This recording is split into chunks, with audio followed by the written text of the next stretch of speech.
Halo Sobat Book Reading 12 yang berbahagia. Jumpa lagi. Kita akan melanjutkan pembacaan buku kita. Masih buku yang berjudul Bidadari Surgawi, Pasangan Hidup Tak Semati, karya Miftah Fauzi Rahmat. Pada episode kali ini kita akan membacakan sebuah bagian yang berjudul Sahibah. Bismillahirrahmanirrahim. Kerap dikatakan ada 3 hal di tangan Tuhan, atau 3 hal yang rahasianya ada pada Tuhan: jodoh, rezeki, dan kematian. Saya belum menemukan rujukan persis riwayatnya. Apakah hadis atau nasihat para ulama? Ketika seorang anak bertanya, "Mengapa hanya 3 hal itu? Bukankah semua hal ada di tangan Tuhan?" Saya tak dapat dengan pasti menjawabnya. Ya, saya dan dia punya pertanyaan yang sama. Mengapa hanya 3 hal itu saja? Lalu apa yang dimaksud dengan rezeki? Bukankah jodoh tak berjodoh adalah juga rezeki Tuhan? Bukankah bagi para perindunya, mati di jalan Tuhan adalah rezeki teramat besarnya? Dalam mazhab Ahlul Bait alaihimussalam, versi riwayatnya sedikit berbeda. Begini bunyinya: ada 8 hal ini di tangan Tuhan: hidup dan mati, sehat dan sakit, fakir dan kaya, tidur dan terjaga. Praktis semuanya, tak ada yang luput, tak ada apapun di tangan kita. Tetapi bahkan hadis ini pun tidak terlalu populer, perlu ditelusuri lebih jauh. Tetapi yang jelas, prinsip utamanya adalah semuanya dari Allah Subhanahu wa Ta'ala. Semua yang dari Allah Subhanahu wa Ta'ala akan selalu indah, selalu adil, selalu sempurna, karena Dia Sang Maha Indah, Maha Adil, Maha Sempurna. Dia Sang Maha Segalanya. Tak ada beda perjalanan pada Tuhan antara sendiri atau bersama, kecuali dalam ketakwaan. Memang kebersamaan diutamakan. Biar bagaimanapun saling membantu, saling mendoakan, saling berkhidmat, beroleh pahala berlipat ganda. Mengapa pernikahan beroleh kelebihan? Karena peluang saling membantu, saling mendoakan, saling berkhidmat yang lebih banyak daripada sendirian. Bukan berarti yang sendiri tak dapat saling membantu, saling mendoakan, atau saling berkhidmat. Semua kita adalah anggota dari satu keluarga, bukan? Sering orang bertanya, apakah laki-laki lebih utama dari perempuan? Mengapa tak ada perempuan yang jadi nabi? Mengapa semua ulama dan pemberi fatwa kebanyakan laki-laki? Mengapa anak putra beroleh 2 kali bagian warisan dari anak putri? Mengapa suami bisa beroleh lebih dari 1 istri, dan seterusnya, dan semisalnya? Sesungguhnya tak ada perbedaan itu, kecuali atas dasar takwa. Setiap kali Allah Ta'ala menyebutkan manusia selalu didampingkan 2 kata, min zakarin au unsa, baik laki-laki maupun wanita. Barang siapa mengerjakan amal saleh, baik laki-laki maupun perempuan, dalam keadaan beriman, maka sesungguhnya akan kami berikan kepadanya kehidupan yang baik, dan sesungguhnya akan kami beri balasan kepada mereka dengan pahala yang lebih baik dari apa yang telah mereka kerjakan. Quran Surah An-Nahl ayat 97. Barang siapa mengerjakan amal saleh, baik laki-laki maupun wanita, sedang ia beriman, maka mereka itu ke dalam surga, dan mereka tidak dianiaya walau sedikit pun. Quran Surah An-Nisa ayat 124. Lalu mengapa laki-laki beroleh 2 kali warisan perempuan? Bila perempuan melihat dari sisi hartanya, ia akan merasa Islam tidak adil memperlakukannya. Tetapi bila ia dilihat dari pertanggungjawaban harta itu nanti di akhirat, ia akan bersyukur beroleh setengah dari yang dia terima saudaranya.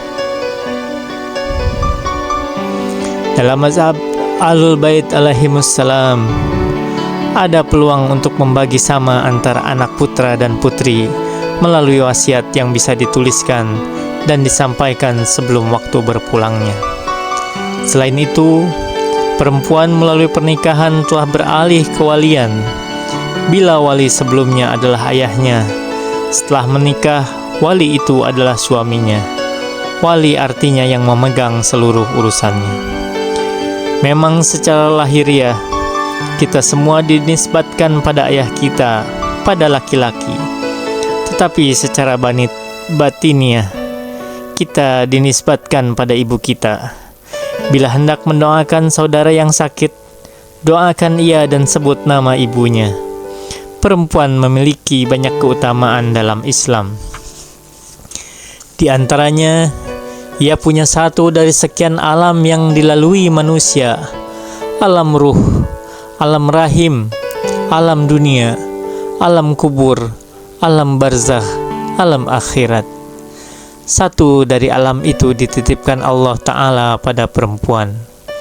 Belum lagi bila kita mengukur awal dari kedewasaan, awal dari taklif sebagai sebuah kemuliaan, maka perempuan secara biologis lebih dahulu mulia dari laki-laki. Mereka lebih dahulu dipercaya untuk menerima tugas dari Tuhan. Bukankah demikian? Intinya Allah Ta'ala Maha Adil bagi siapa saja, laki-laki, perempuan, yang menikah atau belum, yang ditinggal mati dan sendiri, yang menikah lagi, yang beristri lebih, siapa saja. Keadilan Allah Ta'ala meliputi kita seluruhnya.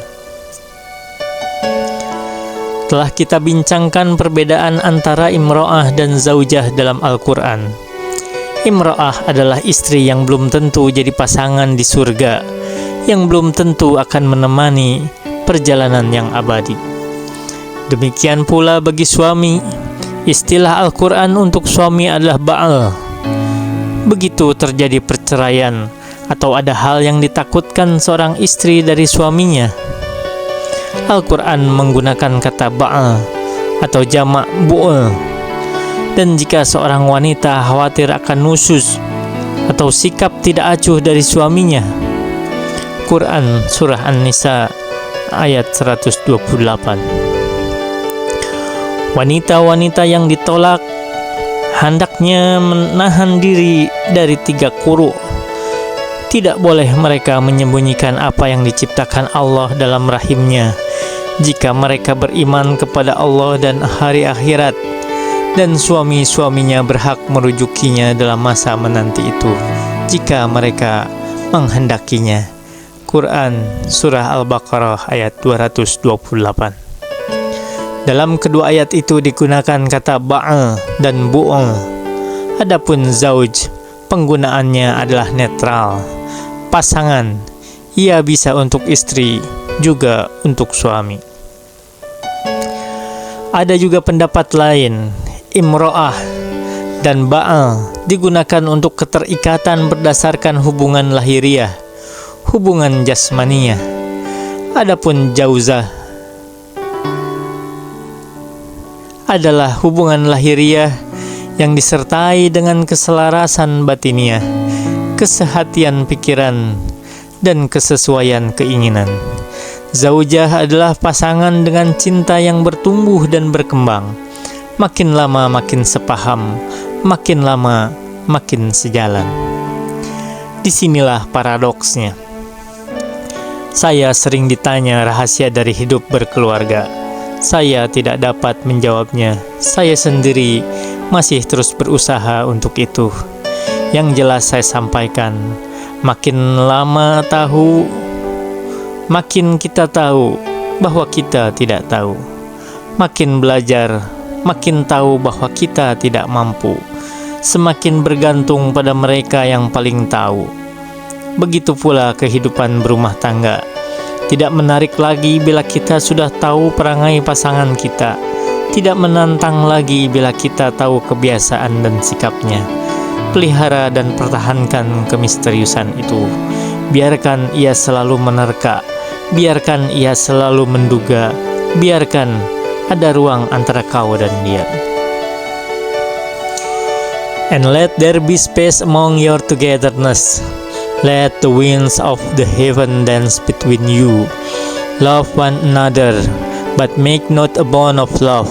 Let it rather be a moving sea between the shores of your soul. Give your heart, but not into each other's keeping, for only the hand of life can contain your heart. And stand together, yet not too near together, for the pillars of the temple stand apart, and the oak tree and the cypress grow not in each other's shadow. Siapa lagi kalau bukan Khalil Gibran yang bisa merangkumkan kalimat para teladan bijak dengan indah itu? Ya, disinilah letak paradoks itu. Zaujah mensyaratkan pengetahuan kita tentang pasangan kita. Pasangan sejati, ia yang menjadi bidadari nanti, adalah ia yang sudah sehati sejak di bumi. Itulah mengapa Islam mengajarkan istri untuk membahagiakan suami dengan menaatinya, dan bagi suami untuk berkhidmat pada istrinya. Paradoksnya terletak pada misteri manusia itu sendiri. Makin kita ketahui, makin kita tahu ada banyak hal lagi yang belum kita ketahui. Lalu bagaimana cara pasti ia jadi pasangan yang abadi? Mari sejenak berpindah pada istilah lain yang digunakan Al-Quran, sahibah. Pada hari kiamat, semua hubungan itu akan berakhir. Lahiriah, jasmaniah, semua akan berakhir. Dan tiap-tiap mereka akan datang kepada Allah pada hari kiamat dengan sendiri-sendiri. Quran Surah Maryam ayat 95. Itulah saat ketika Allah Ta'ala menggelari pasangan kita dengan sohibah yang menyertai. Selama ini suami, istri sekedar sahabat saja, sekedar menemani saja. Simak bagaimana ayat suci mengisahkannya. Pada hari ketika manusia lari dari saudaranya, dari ibu dan bapaknya, dari istri dan anak-anaknya. Quran Surah Abasa ayat 34-36. Dan tidak ada seorang teman akrab pun menanyakan temannya, sedang mereka saling melihat. Orang kafir ingin kalau sekiranya dia dapat menebus dirinya dengan azab hari itu dengan anak-anaknya, dan istrinya dan saudaranya, dan kaum familinya yang melindunginya di dunia. Quran Surah Al-Ma'arij ayat 13. Pada kedua ayat di atas, meski terjemahan Indonesia tetap menggunakan kata istri, pilihan bahasa dalam Al-Quran adalah sahibah. Ia yang hanya pernah menyertai saja.